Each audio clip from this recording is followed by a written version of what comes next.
Good morning. On Morning Drive next, we're looking at the rising cost of staycations in Dubai. Now, reports show hotel rates have jumped significantly this season. Residents paying noticeably more for local breaks compared to last year. But what about the short-term rental market? Are we seeing the same price surge, or are holiday homes, serviced apartments, etc., emerging as a more cost-effective alternative? Now, we're joined by two industry insiders.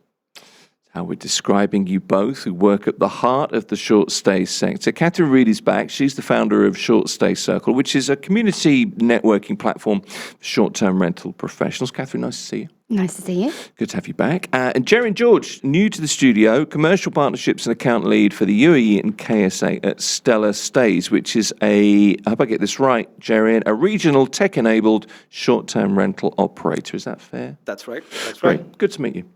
Thanks. Good to have you Thank here. Katherine, let me start with you. Reports that hotel rates in Dubai have risen quite sharply this season. From what you're seeing, are short-term rental prices following the same kind of upward trend? I mean, from what I've experienced with the conversations that I've had with the short-term rental operators, and potentially not at the same rate. Right. It's quite a different market, the short-term rental industry. Now, you've got the ADR that's increased by 4%, so the average daily rate. And then you've also got the actual year-on-year sort of has increased by 3% as well. So there is a slight increase, but it's also seasonal, and I think that's really important as well. Yeah, Jerin, is that, would you back that up? Is that how you view things? Yeah, I mean, there is, when you take a season into picture, especially in Dubai, yes, especially starting October to Feb, there has been an increase in overall demand for short-term rentals and hotels as well. What essentially sets them apart is what's the guest looking for, right? There are certain people who specifically want a hotel experience. There are people who want a more, home-like experience, not essentially a home. So there is a demand for both, and it is increasing year on year, especially within Dubai. Okay, but not quite at the same rates as hotel prices. No. Katherine, in the last kind of half an hour on this show, actually, we were talking about the millionaire influence and how that's affected the market. Nearly 10,000 millionaires move into the UAE in a single year. Do you think that skewed the type of hotels that are being built, and has that kind of had a knock-on to the short stay sector? Possibly with the hotels. I think we've got a very different individual, shall we say, coming and moving to Dubai than what we had perhaps a couple of years ago in terms of profiling. And I think that's naturally going to have an impact on Dubai itself in all industries. I think in terms of the short-term rental market as well, and comparing it to the hotel industry, the short-term rental market is still quite new. It's still in its infancy, really and truly, globally, as well as particularly here in the UAE. In the last couple of years, we've seen a huge increase in the number of listings and units that are here in Dubai. And actually, over the last few months specifically as well, there's been quite a big increase in itself. It's looking at how you can serve a wider audience. Now, also what's really interesting is from the conversations I've had with many operators, it's a one-bed studios or one beds and studios that seem to perform particularly well, which is also really interesting. Why is that? You know, the one bed and studio apartments are kind of multifunctional. So we get a lot of people who are here on business. So it serves people who are here for maybe a couple of weeks or a month on business. Right. We also have a huge expat community, right? So we have a huge number of people that move to Dubai for their careers. Before they get here, they need somewhere to live. They don't necessarily want to live in a hotel. So they want that home from home setup. They want to feel like they're experiencing the culture of Dubai. They want to have a nice, comfortable place to go home to before they can get their Emirates ID and be fully set up in the country. We have a huge amount of people that go straight into an Airbnb and a one-bed studio. Okay, so it's sort of being settled before you're settled sort of thing. It's that feeling, isn't it? Is that what you see? I mean, what kind of, anecdotally, what do you see? I mean, I'm going to echo what Katherine mentioned. What essentially happens is majority of the people who come down to Dubai, right, they're the initial phase of their career or they've started off a business. right? So they do not want to invest in an apartment for a year, right? What short-term rentals does is you have a furnished apartment, your kitchens are completely equipped, right? All the bills are taken care of. All you require is to provide your passport, and you pay the rental amount for the short term of a month, and you're good to go, right? So for any new entrepreneurs that are coming to Dubai, or let's say couples who are moving to Dubai, right? For them, it makes a lot more sense than wait for their Emirates ID, then wait, apply for the Ijari. They don't have to go through all of that Yeah. at the Okay. start. No, it does make sense. So there's demand in the short-term rental market. That Yep. much is clear. Is it? I don't know how strong is the demand compared to a year ago, 2 years ago. What kind of growth rates are we seeing? So just to give you an example, in 2025, we had 50% more short-term rentals entering the market, Right. right? And within that, even at the end of 2025, the average occupancy across has been 80 to 85, right? And now, given that within the next 1 or 2 years, there's going to be a lot more apartments that are going to be released to the general audience, there's going to be a lot more supply within the market, and demand will still grow in spite of that. Now, especially for a lot of markets, let's say 5 years back, there was always a seasonal trend, right? You have like a season time and an off-season time. It's kind of blurring the lines now, right? Now, for people who want to travel to, let's say, Dubai and do not want to spend a lot, they kind of come during the summer period, right? So the demand will, like the highs and the lows are going to get closer and closer with each passing year. Well, we've got no shortage of luxury supply in the hotel market, and if something like 36%, if I'm right with that figure, is new hotel supplies in the luxury segment, 33% apparently is upper upscale. Yeah. If you're an average middle-income person, that's maybe out of reach. So you can see why the short stay sector works. It's kind of a lifestyle choice, isn't it? Here's something else, Katherine. Let me put this to you. Staycations aren't just kind of backup plans now. They're choices that we actively kind of make. What's the driver behind residents treating kind of a random long weekend as they would like a longer holiday? Because that's really a thing, isn't it? Oh, absolutely. I think it's a huge thing. I think it's becoming more and more of a thing here in the UAE as the years are going on.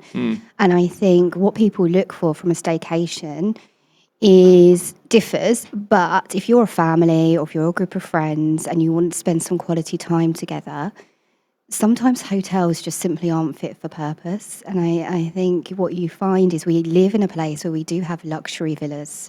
We do have large apartments that do differ perhaps to where people live on a day-to-day basis. And it gives them that chance to escape into a bit of luxury perhaps, or at least spend some time together in a place that allows them to be together without having to go to separate rooms at night. They can come together. They can experience perhaps if there's a pool within that space as well. So I think there's a huge market right now for staycations as opposed to traveling. And also it comes down to cost.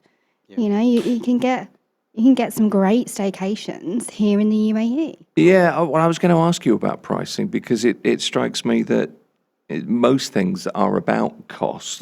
But are there any other reasons that people are choosing rentals aside from cost, aside from okay, we can get together? What is it? What's the lure, if you like, Jerin? Let me take that up. So in this, it's not essentially the cost at all points of time. There is a value associated with the cost as well. Okay. Now, take these two examples. Now, when you go to a hotel, your average hotel size is about, like, let's say 300 to 400 square feet, right? You go to an apartment, a two-bedroom apartment, it's about 900,000 square feet, right? So if you're a family of 4, if you're a family of 5, or you're a group of 6 friends traveling together, a short-term rental or an apartment gives you higher value for what you're paying, right? In addition to that, a lot of these communities that are coming up across Dubai has a lot of other amenities that comes in, right? It gives you privacy, it gives you a gym, it gives you a swimming pool, a much bigger swimming pool than a hotel, right? So you get certain services of the hotel, but at the same point of time, you get bigger space, you get better privacy, you get better amenities, right? And that's what people gun for, right? They do not want to travel far off, but at the same point of time, get the experience of having a holiday home. It's hard to quantify, isn't it? Because it's different. Yeah. The thing that stands out to me there with everything you're saying is it's that feeling of it's not space and it's not freedom. It's kind of a combination of the two. I can't really put it into words, but I know what you mean. Look, we're seeing really consistent year-on-year growth. And Katherine, I guess this is really for you, but with your experience, how does the UAE's staycation market compare to the big global hubs? You know, this idea came from, if you like, the US, the UK, because from what I'm reading, we're kind of outstripping the growth that they're seeing there. Which is really interesting, isn't it? Because if you take the is. US, for example, there's a lot of, and I wouldn't know exactly what the percentage is, but I know it's a high percentage of citizens of the US that have never even left the US. So It's the old anecdotal story of how many Americans have a passport. Exactly. Yeah. And, therefore, in terms of staycations within the US, you've got people that naturally sort of holiday within the local area, perhaps. It's or just easy to nearby. understand the demand, isn't it? Yeah, it's a lot easier to understand demand. I think what Dubai particularly has done really well, and now the UAE is continuing to do, is to market itself as a holiday destination and as the best holiday destination. We've got the likes of Ras Al Khaimah and what's opening up in Ras Al Khaimah with the casinos. We've got Abu Dhabi with the announcement of Disney coming to the UAE.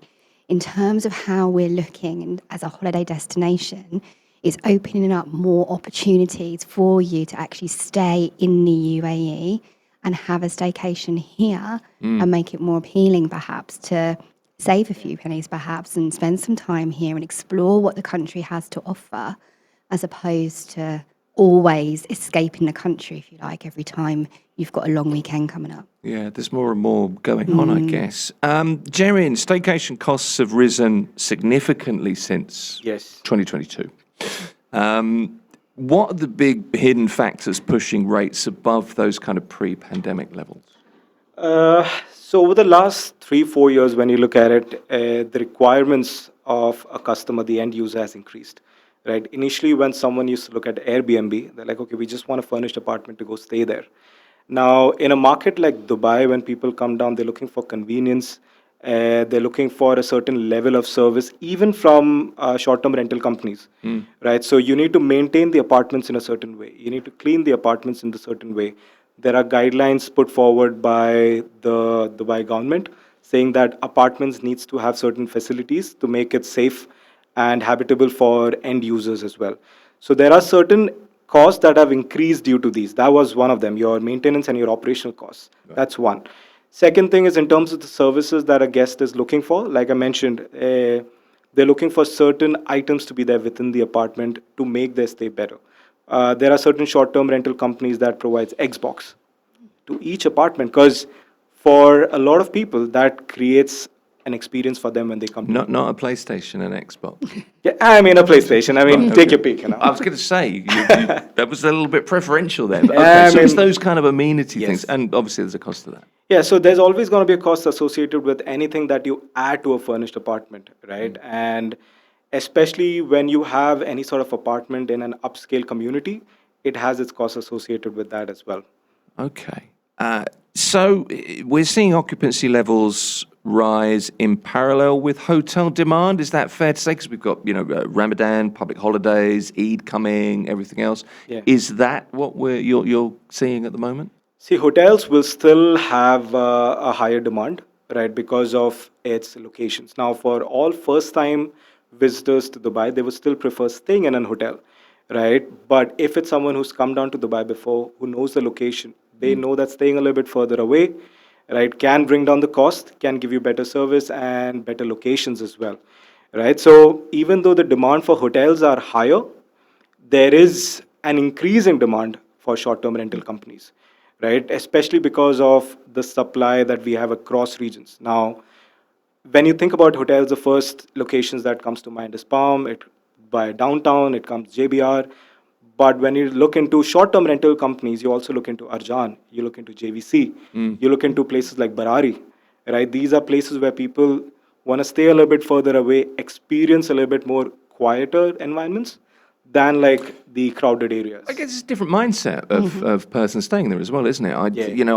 I kind of always think if you're looking for that Airbnb experience, you're looking to be, in the heart of things, but you're maybe not bothered about the downtown. You want to be in a slightly different city area. There's a different way of, Katherine, is there a different way of approaching it? I think so, and I think that's what makes Dubai so unique in so many ways because of the setup of Dubai in itself. We have got a range of people here. We have a huge tourism industry, but we also have a huge expat industry, and we have a lot of people that live in JVC, or we have a lot of people that live in Dubai Hills, for example. And those people who are expats and wherever they're from will have people come and visit them. And quite often, you'll find as well the people that come to visit, be it family or friends, if it's the second or third time that they've come to visit, they might get a short-term rental near them in JVC. JVC is becoming a really lucrative hotspot for short-term rentals. As is Dubai Hills, JVC there's a buzz. Yeah. There definitely is. Has booking behaviour changed, Jerin? Are guests planning further ahead to lock in better rates, or is it still like a last-minute deal thing? The last minute deal has definitely changed. It's Really? not working anymore. I mean, a lot of short term rental companies, what they're doing is they're dynamically pricing, right? So even if you, like, let's say, book well in advance, if it's for Christmas, it's going to be high rates, right? Even if it's going to be like next week, it's going to be high rates, or there's going to be differential rates. What you need to do is figure out when you want to stay and try maybe skipping the weekends, try maybe trying to stay before the holidays or after the holidays, like tweak your travel a little bit here and there. But yes, there are changes in when people are booking. Now the booking windows have changed quite a lot. It's the same as booking airline tickets now, isn't it? Yes, Yeah, it's the same kind of mentality. it's completely changed. So people now understand that there's going to be dynamic pricing. Yeah. If you tell end customers that companies are going through dynamic pricing, they get it, and they do not push back. They do not say, "Oh, we are booking like 1 year in advance." They know if you book for a certain period of time. I love how we're accepting dynamic pricing now, but people would do it's not a choice, is it? Yeah, because for example, in Stella Says Al Barari, we get bookings for New Year's of 2026 next year, 2027. Sorry. 2027, really? Yeah. Okay. We're getting bookings for next year, and that's how far ahead people are willing to book, right? And they're like, okay, let's book right now, and then we'll see how our plans unfold later on, right? Okay. But then if you do quote them a rate right now, they completely accept it. They're like, okay, yeah, we understand. It's a high season. Let me ask you both this. I'll ask you first, Katherine. What strategies would you recommend if you want to get the best rate in a short-term rental place? I know you probably hate this question, but I have to ask it. How do you do it? How do you get the really good rates? Aside from booking for 2028 in 2026. I mean, I think, you do have to take time into factor Yeah. now. I think just what we're saying here with Jerin, I think, if you can be a bit more organised and try and book a little bit more in advance, doesn't have to be 2 years in advance, but if you are a little bit more Apparently it organised, helps. it helps. There is that. I think also maybe doing a bit of research as well, and if you're happy to do some research into the areas as well that you're staying, like what is it that you really want? What's top of your list, what's a non-negotiable, but what can come off of that as well, and just being a bit flexible and fluid in terms of what you're looking for as well, because, you can pay as well for sometimes some of these locations that are prime locations, but equally there's a construction site next door. So, do a bit of research in what you're looking for. Yeah, you can. It's that old thing. I feel like a broken record sometimes. I've been accused of that many times, but it's the local knowledge thing, Jerin, is so useful. It's so important, isn't it? Yes, it's always better to double check with people around you or people who've stayed in the region. Like a few of the things that I've done when I'm planning a trip, try midweek. Try staying someplace midweek. The demand is always lower, right? Try staying before or after a main holiday. Right? Don't travel on Christmas. I get it. You want to be with family, but maybe try traveling a little bit before Christmas or maybe after New Year. Demand kind of goes down a little bit here and there. Try staying 10 minutes away from like the hub. Whichever city you go to, try staying 10 minutes away from the hub. It's not a lot. 10 minutes is not a lot of time, especially when you're going to be traveling throughout the day, but it saves up like at least 15 to 20% of your overall daily costs. Yeah. just be a little bit more adaptable, I suppose. Let's look ahead to the rest of 2026. Do you think rates are going to continue to go up? Do you think there's going to be more of a balance between the hotels and short-term rentals? What do you think? For hotels, because the supply is not going to change a lot over the next 1 year, yes, the demand and the rates are still going to be higher. In terms of short-term rentals, it might plateau a little bit because we've got a lot more supply of apartments coming up into the market, right? So you take most of the areas around Dubai, let's say Dubai South, JVC, you've got a lot of supply of apartments coming in, right? When those come into the market, then the rates are going to plateau. The supply is going to be there, demand might not be that high. Final question for you, Katherine. Not that this is not going to be pointed. Sorry, that came out completely wrong. Just kind of broad strokes, because you talk to a community of people. That's what you do. Is the staycation is it a dominant form of thing now? Is it or is it going to cool down? Is it here to stay? Where are we? I think it's here to stay. Yeah. To be honest, it's really interesting. It comes up in conversation, but I wouldn't say it dominates conversation. Okay. But I don't think it's going anywhere either. I think, as I said, as the UAE continues to present itself as this destination holiday region, I think there's going to be more and more reasons to look at staycations across the region. Staycation's become a word now. A couple of years ago, staycation was a bit like sustainability. It was a bit, whoa, really, you're going there? But now it's just, I don't know, it's part of the vernacular sort of thing, isn't it? Absolutely. Okay. Yeah. It's been interesting to talk to you both. I've enjoyed it. Katherine Read's the founder of community and networking platform Short Stay Circle. Thank you, for coming back as well. And Jerin George, commercial partnerships and account lead, UAE and the Kingdom of Saudi Arabia at Stellar Stays, a short-term rental operator. Good to meet you, Jerin. Thank you. Nice Thank being you. here. This is Mirror Business FM.